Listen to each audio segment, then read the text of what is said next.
reiterated notes on the concertina.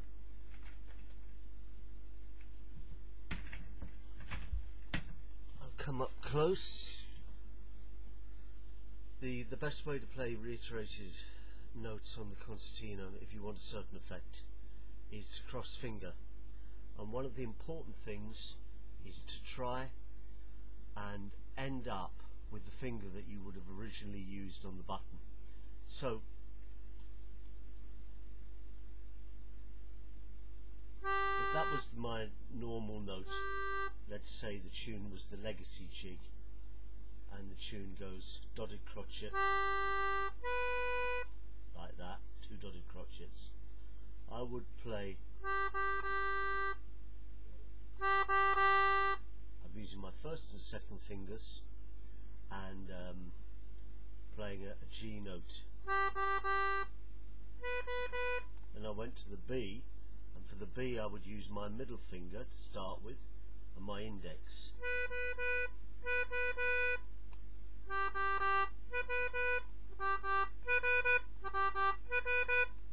Now, that's very different from playing the notes with one finger. You play with one finger because you've got to take the note off the button. There's going to be a separation.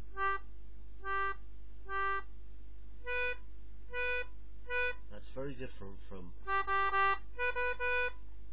So, the real secret is, in my opinion, to make sure that the finger that you would normally have used for the button, that you come back to that, so that your fingering is not thrown out at all. So that's the beginning of the legacy jig.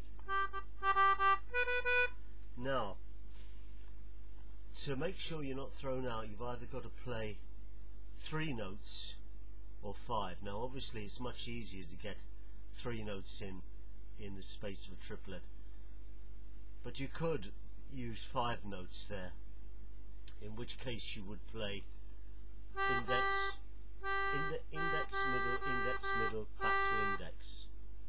And the way I would approach that would be, as we're playing 3 quavers, to play 4 semiquavers and then a quaver.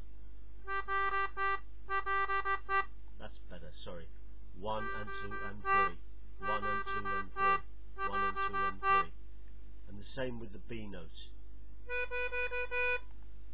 Now, by using an odd number, you come back to your original finger. So you can use, obviously 3 is much easier.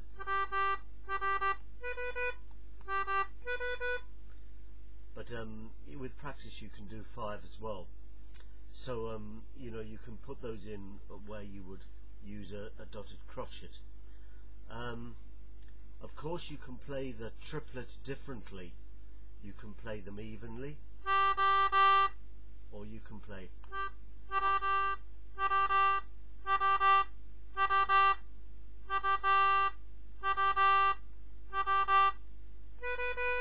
or, so there can be variations in the rhythm too, but I still use the same cross fingering. So there we are. There was a version of Tom Sullivans' polka, and then just a little bit of tuition on reiterated fingers on the same reiterated notes, and using 2 different fingers to get a different to get a smooth flowing sound. Okay, I have a tutor, the Concise English Concertina Tutor by Dick Miles, available from www.dickmiles.com. Hope that's helpful.